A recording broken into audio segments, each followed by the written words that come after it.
जन गण मन अधिनायक जय हे भारत भाग्य विधाता। पंजाब सिंध गुजरात मराठा द्राविड उत्कल गंगा।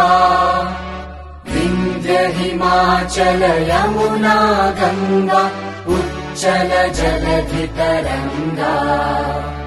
तव शुभ नामे जागे तव शुभ। आज ही के दिन 15 अगस्त 1947 को हमारा ये मुल्क आज़ाद हुआ है और इस मुल्क को आज़ाद करने की जो तारीख है, जो दास्तां है, वो बहुत बड़ी है।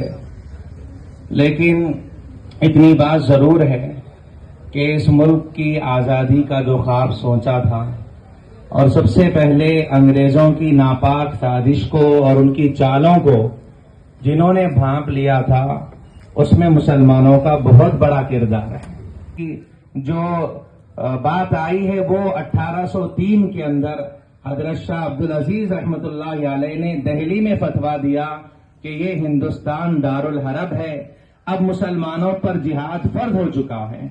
जैसे ये दिल्ली में फतवा देना था, जगह जगह फिर आजादी के नारे बुलंद हुए, लोग आजादी के लिए कुर्बानी देने लगे। तकरीबन 200 साल की कुर्बानियों का नतीजा है कि 200 साल के बाद 1947 को ये मुल्क अंग्रेजों से आजाद हुआ है। सबसे बड़ी कुर्बानियां हमारे मुसलमानों की, हमारे अकाबिरीन की, हमारे उलमा इकराम की रही हैं। सन 1754 से लेकर 1947 तक हमारे उलमा इकराम ने, हमारे बड़ों ने, हमारे बुजुर्गों ने इस मुल्क के लिए कुर्बानियां दी। सबसे पहले 1754 के अंदर वर्दी अली खान ने अंग्रेजों से मुकाबला किया, फिर अंग्रेजों को शिकस्त हुई। उसके बाद नवाब सिराजुद्दीन दौला हाकिम बने तो उन्होंने भी अंग्रेजों से मुकाबला किया। बिलाखिर उनको 1757 के अंदर शहीद किया गया। उसके बाद 1782 के अंदर टीपू सुल्तान शहीद रहमतुल्लाह अलैह हाकिम बने और उन्होंने भी अंग्रेजों से मुकाबला किया। 1799 में टीपू सुल्तान शहीद रहमतुल्लाह अलैह को श्रीरंगापट्टनम में शहीद कर दिया गया। देवबंद से फारिग होने वाले उलमा ने जितनी कुर्बानियां दी हैं, जितना खून बहाया है, उतना इन बिरादरान वतन ने पसीना भी नहीं बहाया। लेकिन हम उनकी कुर्बानियों को सराहते हैं और उनकी कुर्बानियों को मानते भी हैं।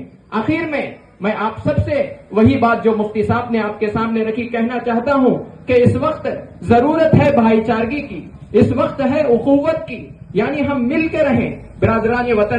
नदी नाले हंसी झरने हैं और ऊंचा हिमालय है। यहाँ का गोशा एक अनोखी शान वाला है। बुलंदी पर जो लहराता है वो परचम निराला है। ये अजमत का निशा अपना तिरंगा सबसे आला है। हमारा फख्र है, अरमान है, आंखों का तारा है।